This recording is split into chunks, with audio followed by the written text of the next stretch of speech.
자, 오전 수업에 이어서 하겠습니다. 신축성 유지 방안으로는 자, 오전에 이용은 입법 과목 간 유용하는 걸 말합니다. 전용 행정 과목 간 유용하는 것, 이체 법률 개정으로 조직이 폐지되거나 또는 변경됐을 때 유용하는 걸 말합니다. 2월은 내년 다음 연도로 넘겨서 쓰는 걸 말하는데 2월에는 명시월과 사고이월이 있습니다.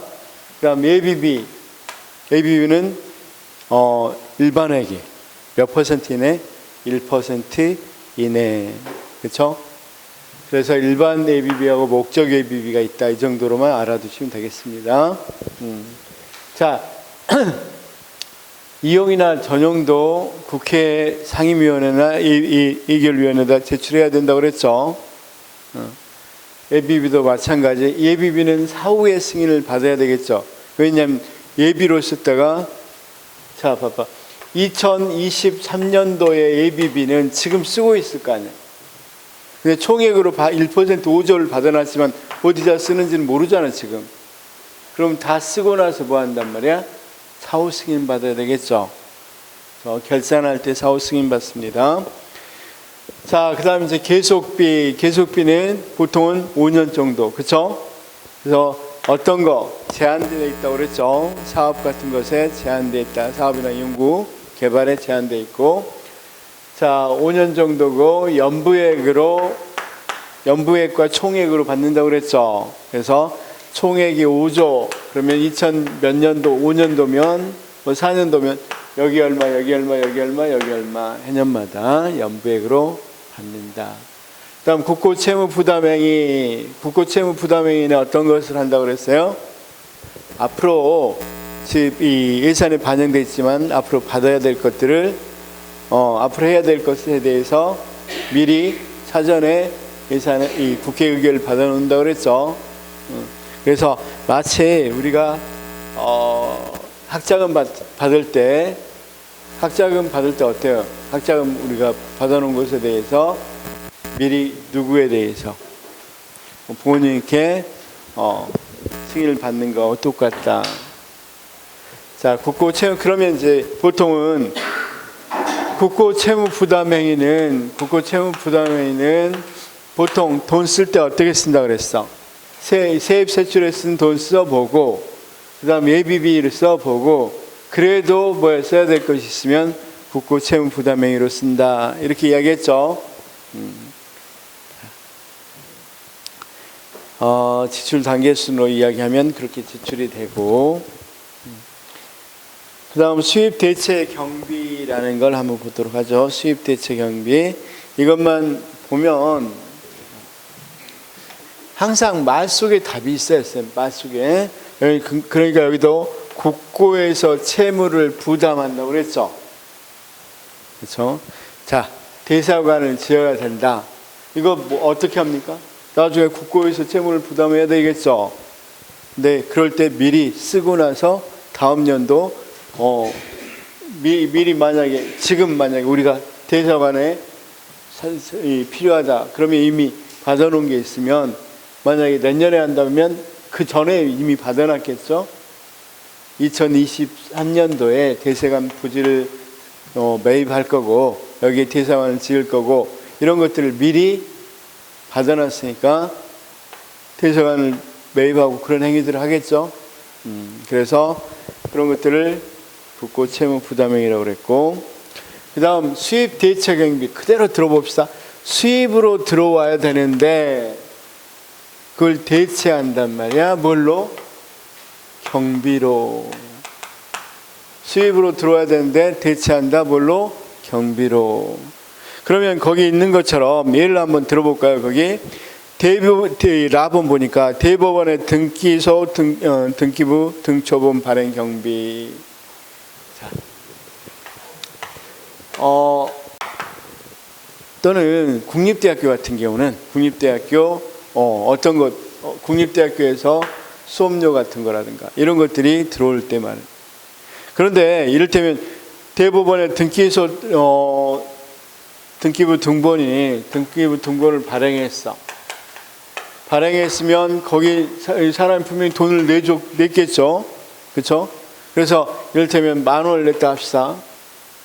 10,000원을 냈으면 이 10,000원을 어디로 넣어야 돼? 일단은 국고에다가 넣어야 수입의 원칙을 지키는 거죠. 근데 국고에 넣지 않고 어디에 넣는다고? 경비에 쓴다. 등초분 하려면 뭐가 없어질 수도 있겠어? 쌤, 그치? 만약 잉크 같은 경우 없어질 수도 있겠죠. 그럼 잉크 충당하는 데 쓴다. 거기 국고에 들어가는 게 아니라 거기서 바로 쓰는 것을 우리가 이런 걸 뭐라 그런다? 수입대체 경비라고 그런다. 그렇죠? 수입대체 경비하고 이건 그럼 어떤 것에 대한 예외야? 방금 수입이나 지출은 명확해야 되는데 수입이 안 되고 경비로 쓰고 있죠 지금. 그렇죠?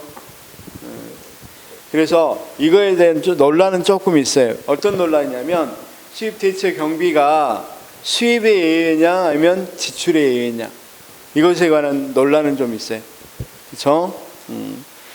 자, 어떤 사람은 수입으로 보면 수입에 대한 예외가 되겠죠.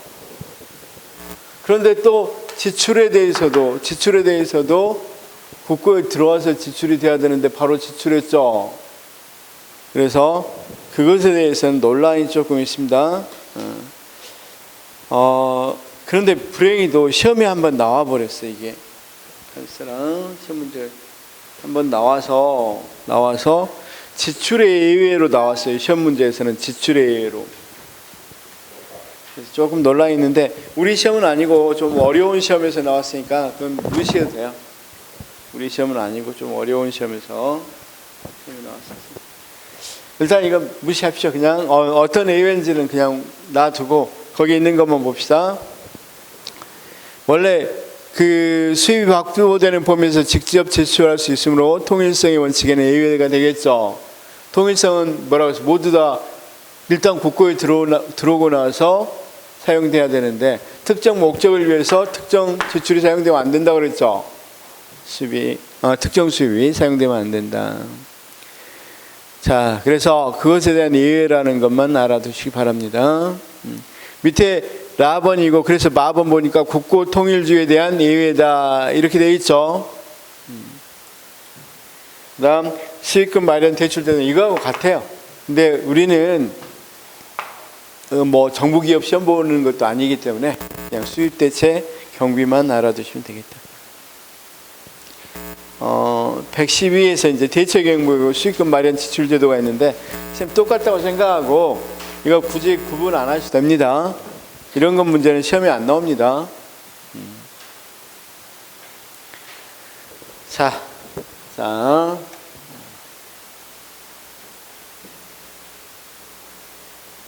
이 심화 때 한번 이건 다뤄보도록 하겠습니다. 이게 어떤 것의 예외인지, 수입의 예외인지, 지출의 예외인지. 그 다음 112페이지 보니까 수입 지출의 특례라는 게 있죠. 그러면 수입하고 지출을 하는 거 일단 수입은 어떻게 해야 돼? 모두 다 국고에 들어와야 된다고 그랬죠. 그 다음 지출은 어디에서? 국고에서 그대로 나가야 되겠죠. 근데 그것에 대한 예외가 있어. 봐봐. 자, 수입의 특례는 과년도 수입, 지난 연도에 수입이 들어올 수도 있고 지출금의 반납, 그렇죠? 자, 우리가 지출했는데 그걸 반납해줘. 자, 사업에 썼는데 그 사업에서 일부 문제가 있어서 자기한테 주는 거란 말이야. 국가에 다시 반납한단 말이야. 그럼 이건 어떤 거 수입이 원칙적인 수입에는 이 예외가 되겠죠. 특례가 되겠죠. 그 다음 지출에는 자금의 전도, 선급금 계속 이건 원래 지출은 뭐가 있는 후에 해야 돼. 지출 원인이 있는 후에 해야 되겠죠. 돈이 나가야 되겠죠. 그런데 그러기 전에 이렇게 이루어지는 것들이 이런 것들이 자 지출의 특례입니다. 지출의 특례 이것도 이런 게 있다 정도로 알아두시면 돼. 뭐 선급금, 계산금 이런 것들은 선급금은 미리 준 걸 말하잖아. 이거 그 행위를 한 게 아니라 미리 줘버려. 이런 게 선급금이고, 계산금 같은 경우는 이건 미리 주기도 하지만 얼마 줄 건지 확정되지도 않는 걸 미리 줘버리는 거. 네, 됐습니다. 이 부분은 이런 게 있다 정도만 알아두면 되겠죠. 이런 게 있다 정도로 알아두시면 됩니다. 자, 그 다음 그러면 자, 수입 대체 경비도 사실은 수입이나 지출의 특례가 될 수도 있겠죠. 왜냐하면 정상적으로 수입이 안 들어왔으니까. 그래서 이건 심화 때는 조금 더 해서 하도록 하는데 지금은 그렇게까지 벌 필요는 없다. 그렇죠? 자,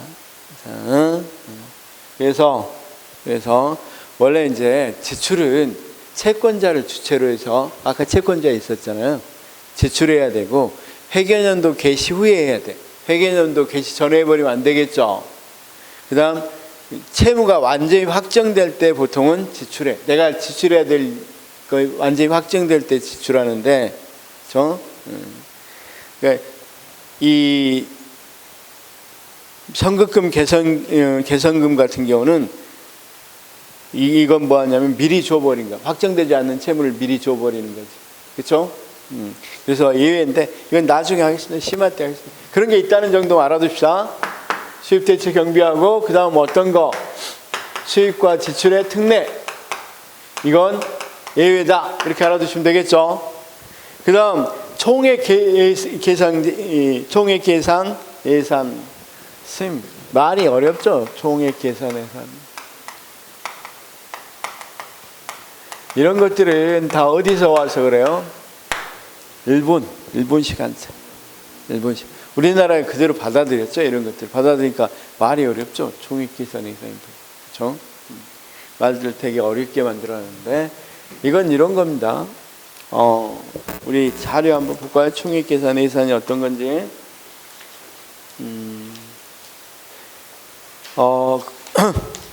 3페이지 보면 오늘 나눠드린 거 3페이지 한번 봐봐요.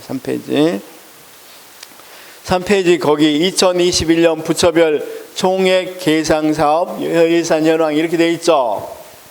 그러면 우리가 거기 대표적인 게 어떤 게 있어?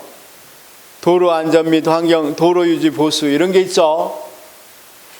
자, 지금 도로 유지 보수는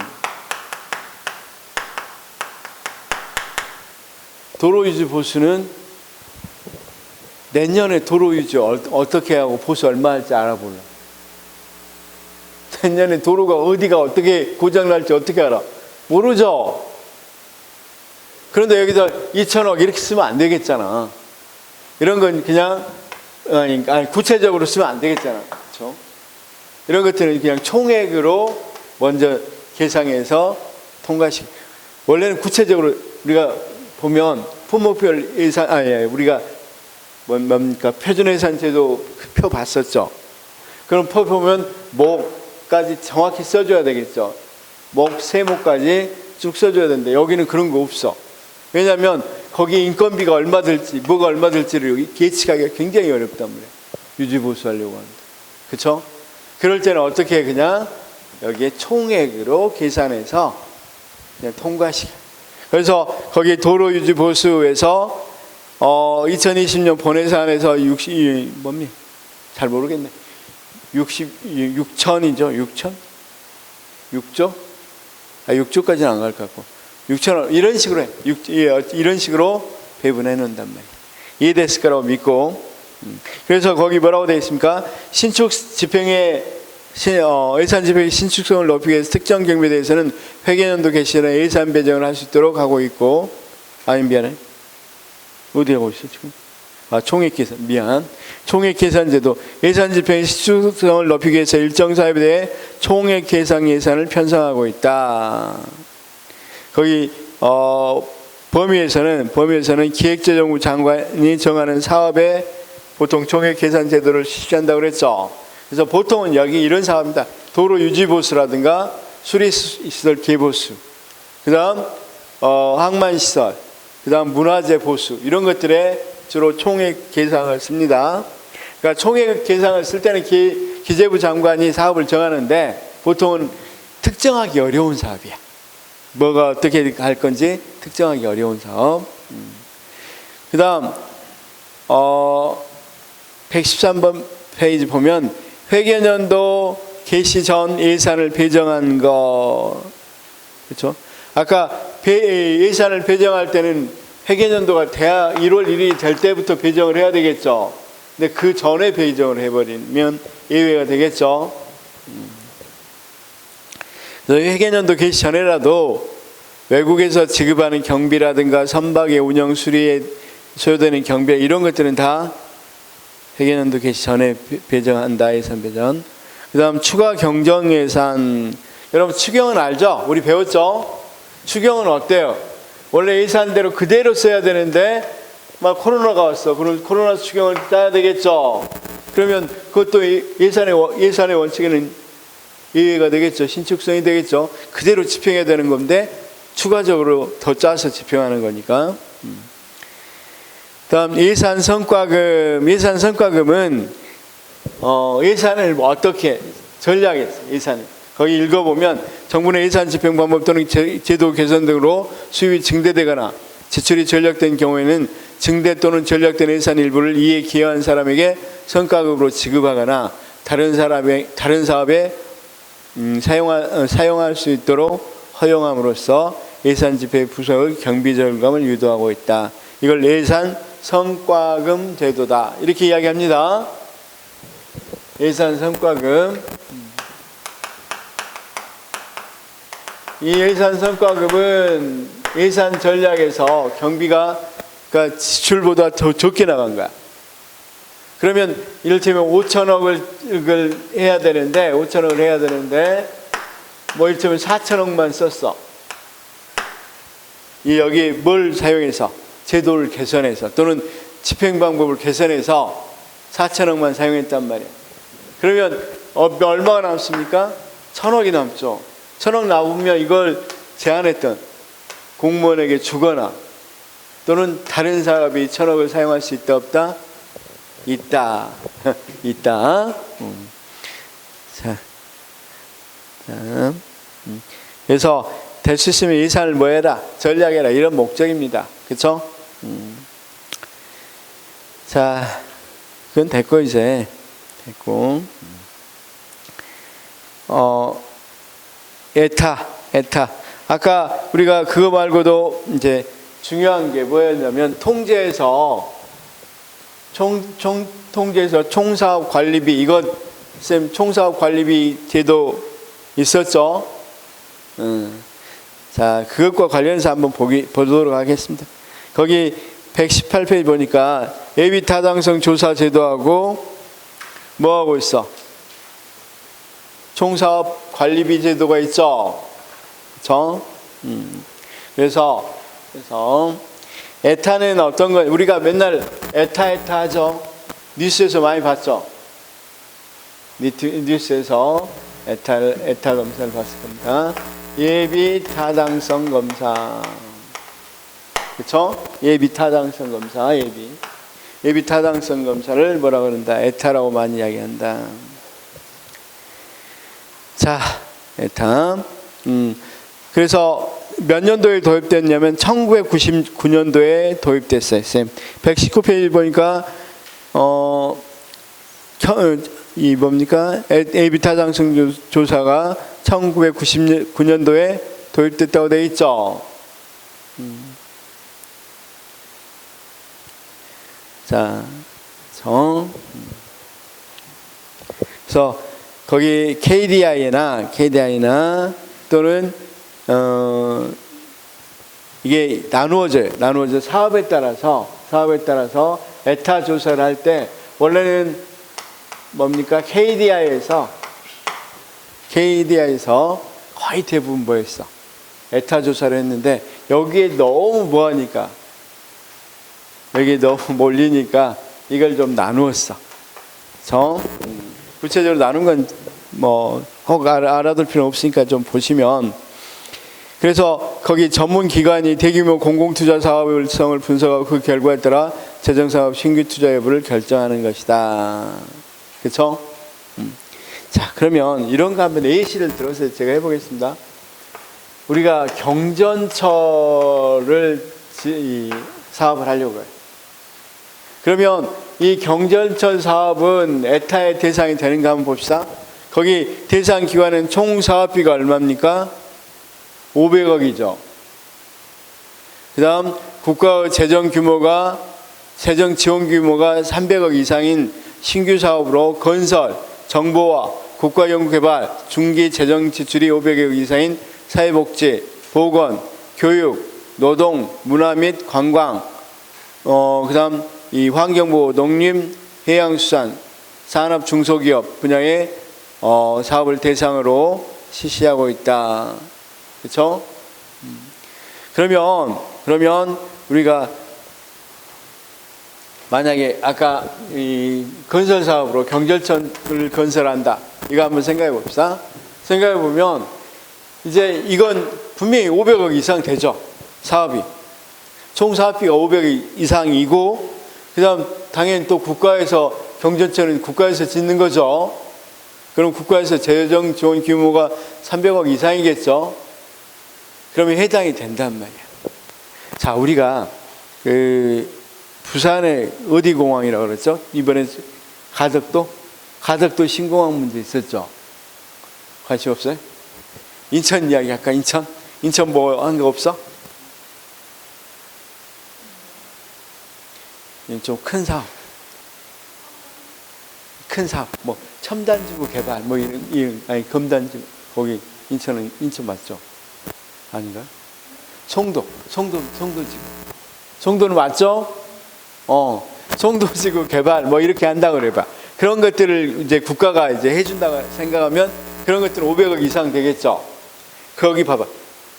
500억 이상 이거는 플러스입니다. 5화가 아니야. 500억 또 받고 국가 재정 규모가 300억 이게 아니라 500억 이상이면서 국가 재정 규모가 300억, 재정 지원 규모가 300억 이상인 신규 사업.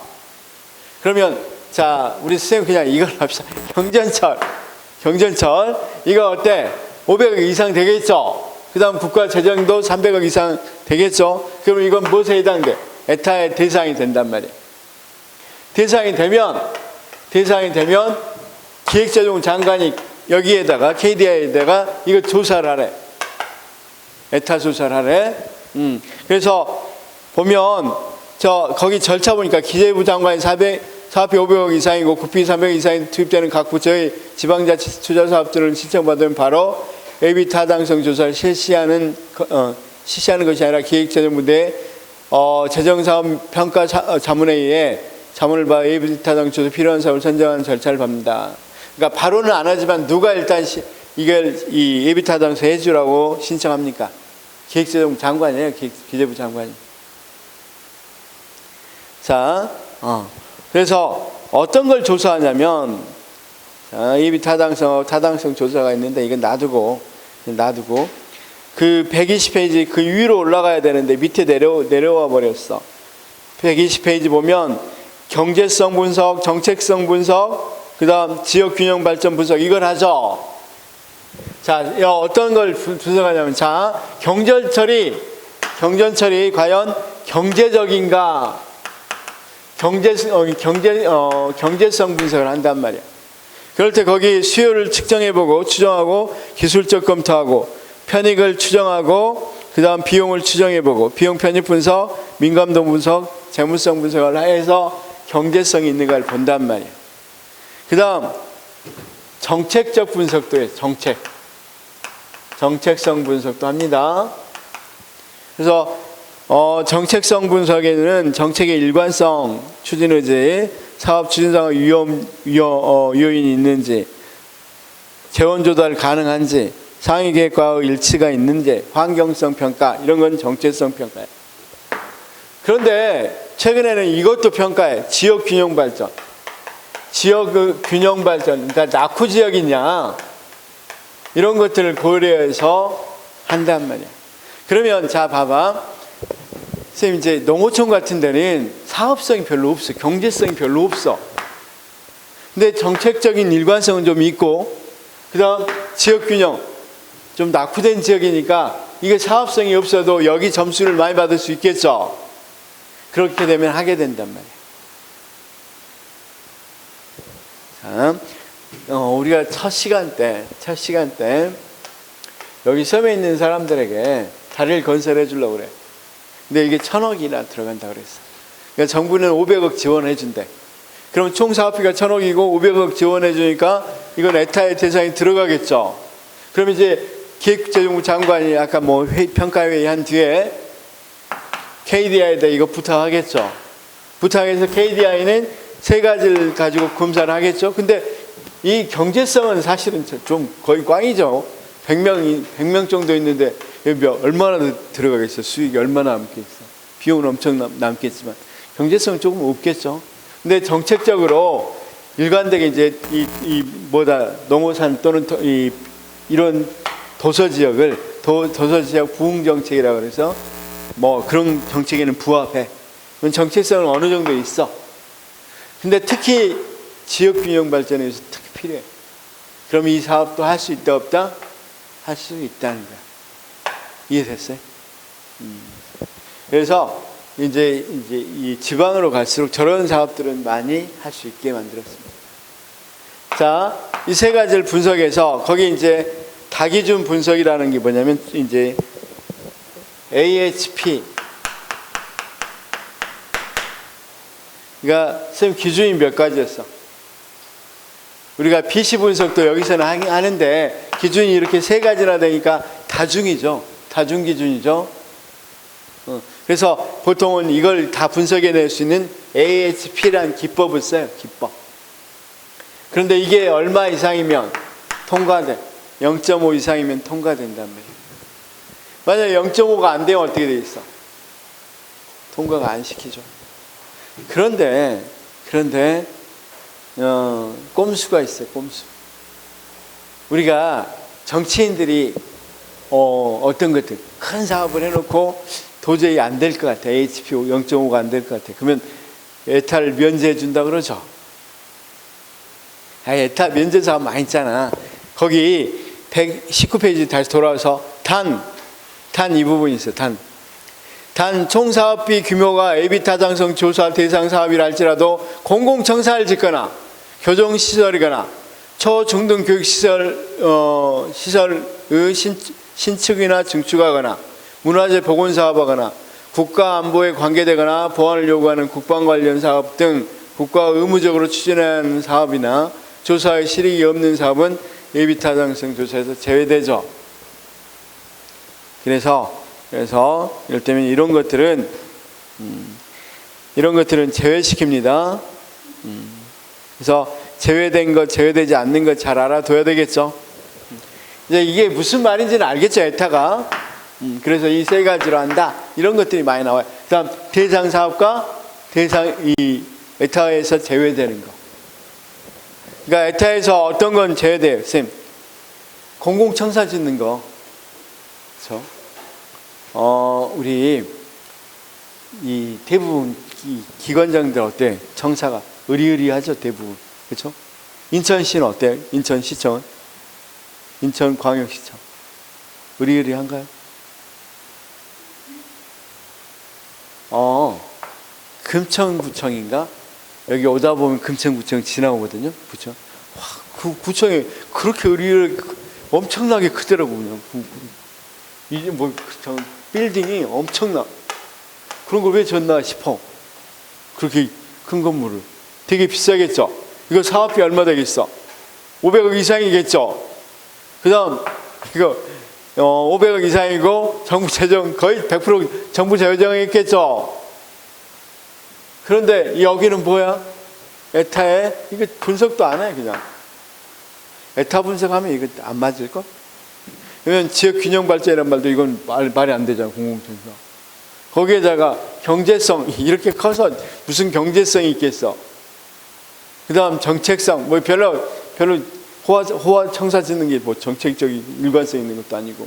근데 이런 거 지어요. 왜? 에타에서 면제되니까. 그렇죠? 그래서 보통은 그렇게 이루어진다는 것만 알아두십시오. 예비 타당성. 이제 이거하고 조금 다른 게 이제 이건 이런 예비 타당성을 통과시키지 않으면 원래는 뭐가 없겠어요? 에타에서 통과되지 못하면 많이 그렇겠죠. 많이 에타에서 통과되지 못함에도 불구하고 지탄을 좀 받겠죠. 사업을 할 수 있습니다. 지탄을 받겠죠. 그런데 어때? 에타에서 그래서 면제시키는 경우도 상당히 많이 있습니다. 그냥 적당히 중요하다고 둘러대고. 그 다음에 이제 총사업비 관리제도라는 게 있어요. 총사업비 관리제도. 아까 집행제도의 통제 수단으로, 집행의 예산 통제 수단으로 총사업비 관리제도가 있는데, 거기 한번 봐봐. 뭐라고 돼 있어, 쌤?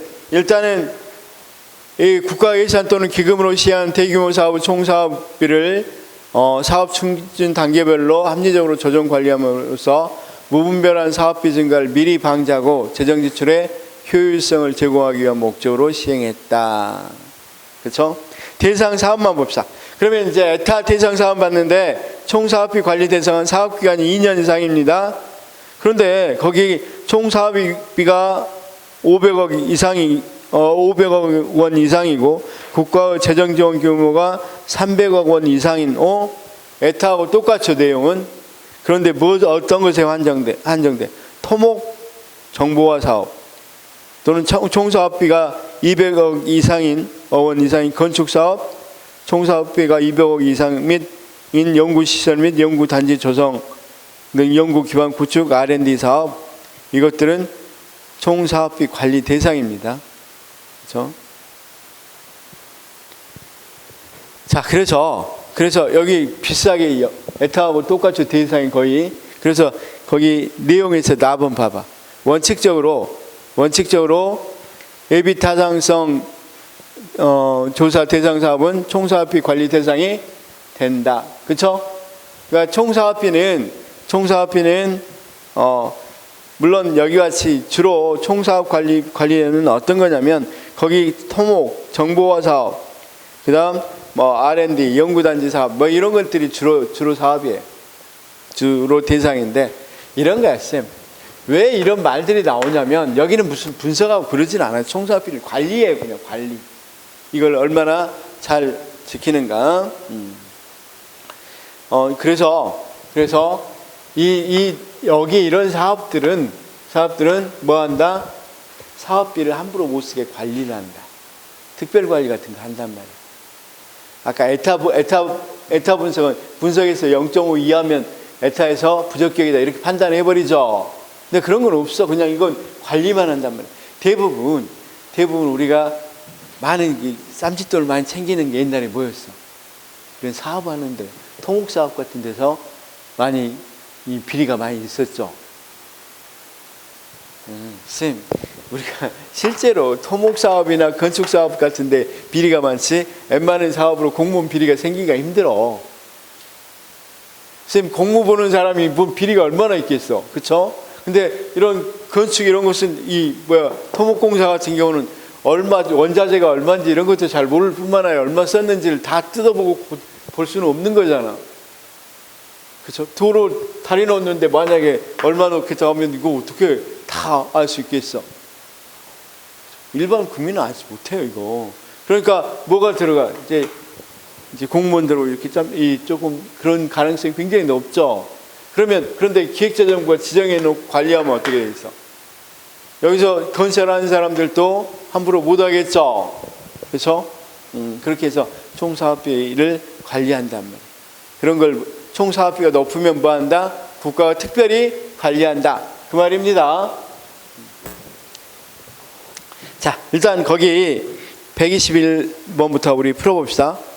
1번, 우리나라 예산은 장, 관, 항, 세항, 목 등의 예산 과목으로 분류되는데 이 중에서 관 이상을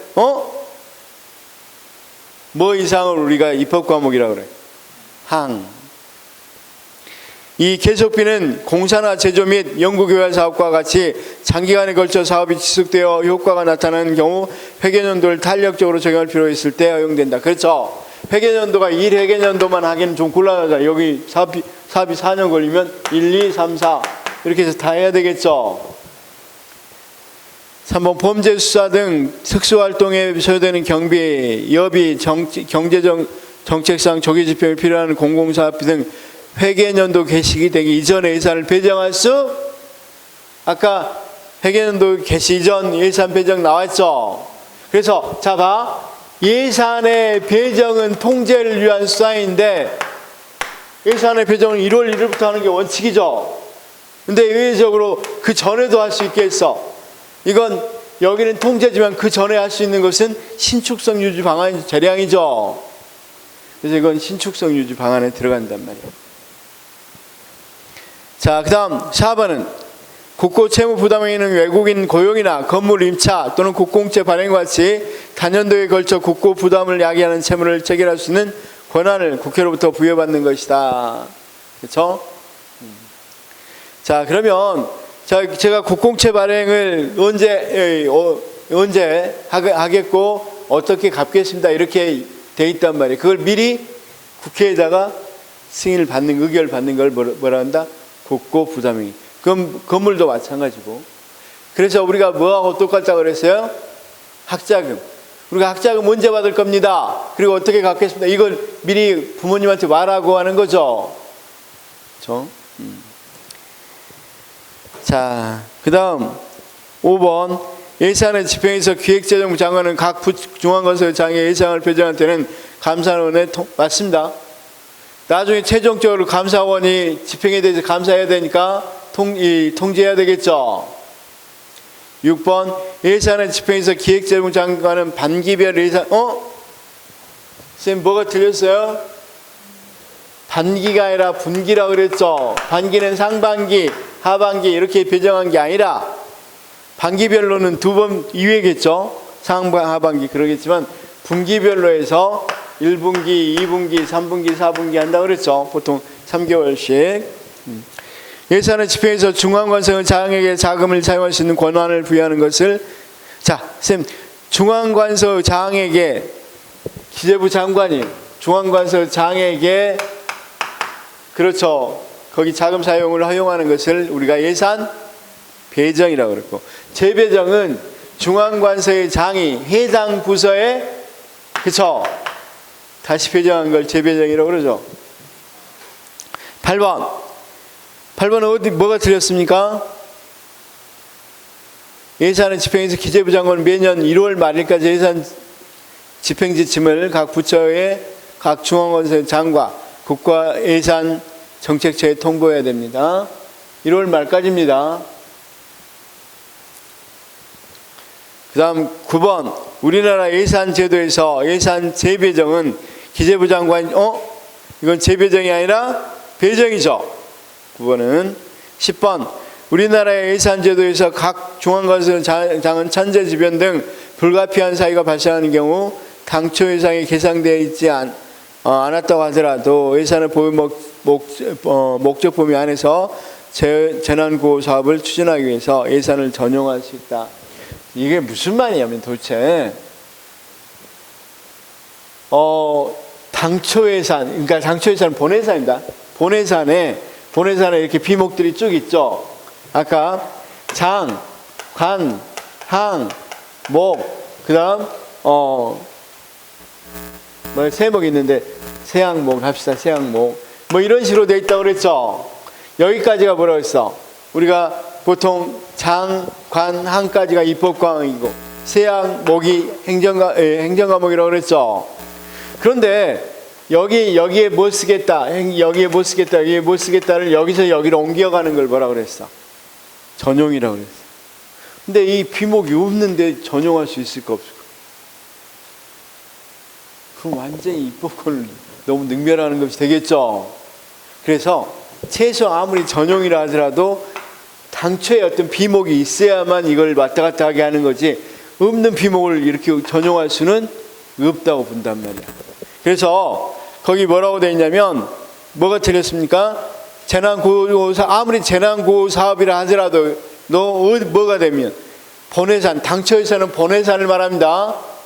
본래 예산에 계상되어 있지 않으면 사용할 수 없단 말이에요. 무슨 말인지 알겠죠?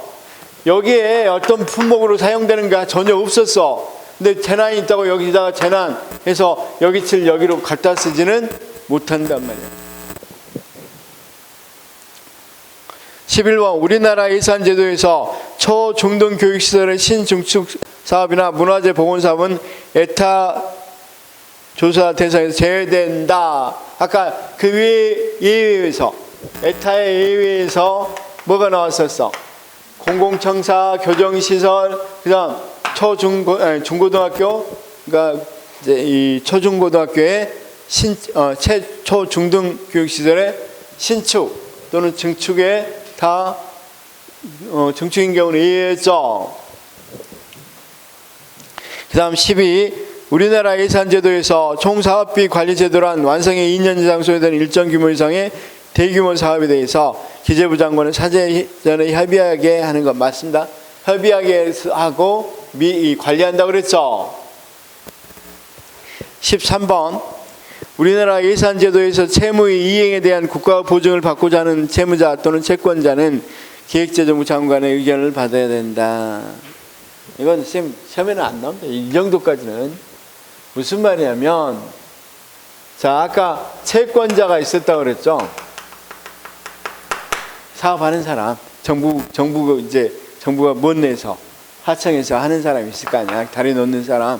이 사람이 뭐 하려고 그래? 국가 보증을 받아야 되겠죠. 아니, 이거 지금 도로 다리 놔주고 지금 뭐 한단 말이야.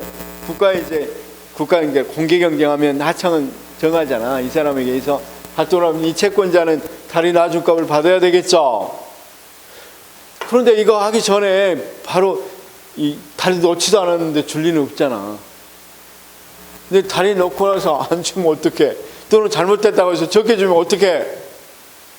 그러니까 보증을 받아야 되겠죠. 보증을 받아야 될 때는 이게 이제 국토와 관련된 이제 다리 건설하면 국토관리청이 또는 국토부가 뭐가 되겠어? 여기 담당이 되겠죠. 해당 관서가 되겠죠. 그래서 해당 관서의 장에게 뭘 받아야 되냐면, 그러니까 중앙관서의 장입니다. 보통 중앙관서의 장의 의견을 받아야 됩니다. 의견을 받아. 그러니까 채무자 또는 채권자는 국가 보증을 받으려고 할 때 누구의 의견을 받아야 되냐면 기획재정부 장관이 아니라 각 중앙관서의 장에게. 그러니까 이 다리 놓는 것은 국토부. 만약에 뭐와 관련돼 있다? 보건복지와 관련돼 있으면 보건복지부 장관에게 의견을 받아야 된단 말이에요. 선생님 이렇게까지는 어렵게 나오지 않습니다. 그냥 넘어가 됩니다. 이건 뭐 어느 수준 뭔가 이것도 굉장히 경찰도 뭐 승진 같은 거 있죠. 그렇죠? 그다음 또 무슨 채용 시험 있던데 그런 데 많이 나옵니다. 그다음 14 다음은 예산의 이용과 전용에 대한 설명이다. 그 기억에 해당하는 것은 장관 항이고 이에 해당은 세 항목이다. 이용은 국회에서 승인된 예산 중 장관 항간 울타리를 뛰어넘어 자금을 이전하는 것을 말하며 이를 위해서는 국회 승인을 받아야 한다. 반면 전용은 세안과 모기죠. 좋습니다. 15 재정 성과 관리와 재정 건전성에서 중기지방재정계획은 재정법에 근거한 사후제도입니까? 사전입니까? 우리 중기재정계획이 있는 그걸 기초로 해서 예산을 짜죠. 그러니까 사전에 하는 거죠. 사전 예산 제도죠. 그래서 지방재정 건전화. 16번 재정 성과 관리와 재정 건전성에서 통합재정 수준은 지난번에 통합재정 수준 봤었죠. 우리 재정 건전성 분석, 재정의 실물 경제 효과 분석, 재정 운영의 통합 부분에 대한 영향 분석 등이 활용될 수 있다. 이거 맞고. 17번 재정 성과 관리와 재정 건전성에서 총사업비 관리 제도는 시작된 대형 사업에 대한 총사업비를 관리해 재정 지출의 생산성 제고를 맞죠? 자, 18번 에타 조사는 예비 타당성 조사는 대규모 신규 사업에 대한 예산 편성 및 기금 운영 계획을 수립하기 위해서 기획비 재정부 장관의 주관으로 실시하는 사전적인 타당성 검증 맞죠? 기재부 장관. 19번 추경은 예산 성립 이후 사업을 변경하거나 새로운 사업을 추진해야 하는 경우 예산을 우선 집행하고 사후에 국회 선생님 추경은 당연히 우리가 추경을 짜야 돼. 2020년도 상황을 좀 봅시다. 추경을 짜면 다시 추가로 예산을 짜서 국회 의결을 거친 뒤에 집행이 들어가죠. 먼저 이걸 해버리면 안 되죠. 그래서 우리 코로나 지원해 줄 때도 추경이 통과돼야 지원해 준다고 그랬죠. 통과되기 전에 지원해주면 큰일 납니다. 우리가 사후 승인 받는 게 예비비가 사후 승인 받는 거고. 그 다음 20번 예비비는 예측할 수 없는 예산의 지출 또는 예산 초과 지출의 중단에서 특별회계 예산 총액입니까? 일반회계입니까? 일반회계라고 그랬죠. 일반회계 예산의 100분의 1. 21은 뭐가 틀렸습니까? 뭐가 틀렸어? 전용이 일단 장관항이 틀렸죠. 이렇게 바꾸면 되겠죠. 예산의 전용은 세안과 목간의 융통을 의미하며 중앙관서 장은 예산의 효율적 사용을 위해서 대통령의 정한 바에 따라 기획재정 장관의 승인을 얻어 재원을 사용할 수 있다. 그럼 맞죠? 만약에 맞게 바꾼다면 장관항을 세안과 목 이것만 바꾸면 완전히 맞죠? 22번 계속비는 완성에 수년도를 요하는 공사나 제조 및 연구개발 사업에 대해 그 경비 총액과 연부액을 정해서 미리 국회 의결을 얻는 범위 내에서 수년도에 걸쳐 지출할 수 있는 것 맞죠? 23번 명시월 예비비 사용, 예산의 이용, 계속비, 예산의 이체 중에서 국회 승인할 의결을 얻지 않아도 되는 것은 예산의 이체는 안 받아도 된다고 그랬죠. 왜냐하면 이미 법률 개정으로 이 예산이 옮겨가는 거니까.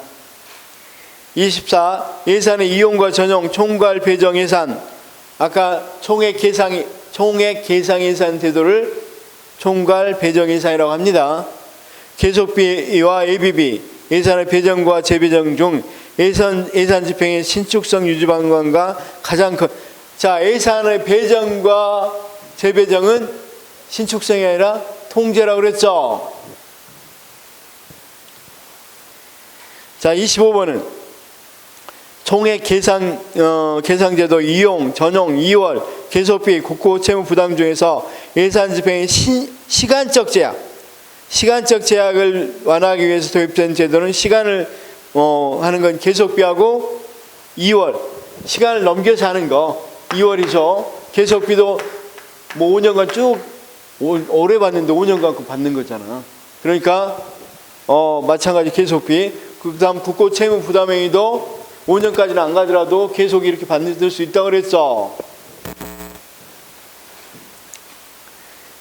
26번은 예산 집행에서 예산의 재배정은 행정부처의 장이 실무부서에서 지출할 수 있는 권한을 부여하는 거. 그쵸? 중앙관서 장이 행정부처 장이 해당 부서에 배정하는 것을 말한다고 그랬죠. 재배정. 그 다음 27번 예산 집행에서 예산의 전용을 위해서 정부부처는 미리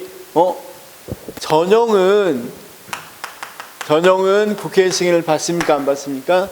안 받는다고 그래요.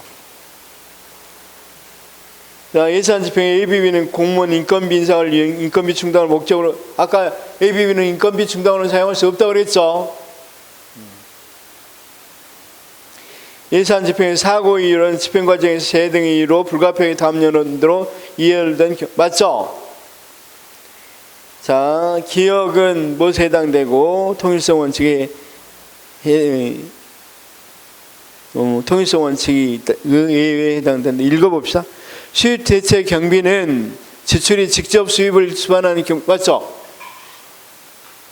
지출 자체가 직접 수입을 수반하는 경비로서 기획재정 장관이 지정한 것을 의미하며 전통적 예산 원칙 중 통일성의 원칙에 의외다. 맞죠?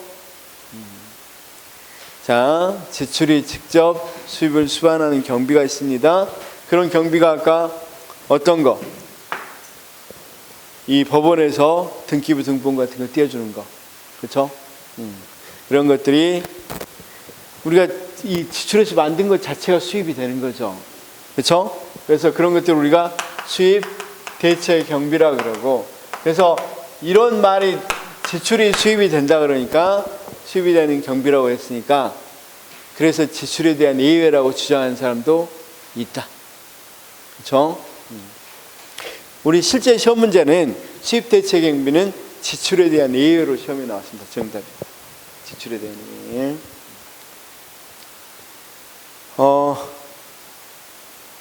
31번은 국가재정법에 규정되어 있는 예산의 전용은 각 중앙건설장 예산을 전용한 경우에는 반기별로, 분기별로, 그렇죠? 감사원에 제출해야 되고, 국가재정법에 규정되는 예산을 전용해서 각 중앙건설장은 당초 예산이 계산되지 않는 사업을 추진하는 경우에도 할 수 없다고 그랬죠. 본 예산이 없으면. 그렇죠? 33번은 국가재정법에 규정되어 있는 예산을 전용해서 각 중앙건설장은 회계연도마다 기획재정장을 유효하는 범위 안에서 각 세양목 등의 금액을 자체, 맞죠? 우리가 전형에는 두 가지가 있다고 그랬죠. 자체 전형은 이미 기획재정부 장관이 범위를 정해놨어. 여기서 해라. 그럼 자체적으로 할 수 있는 거고, 이걸 정해놓지 않았다면 기획재정부 장관은 뭘 받아야 돼? 승인을 받아야 되겠죠. 그 다음 34는 뭐가 틀렸어?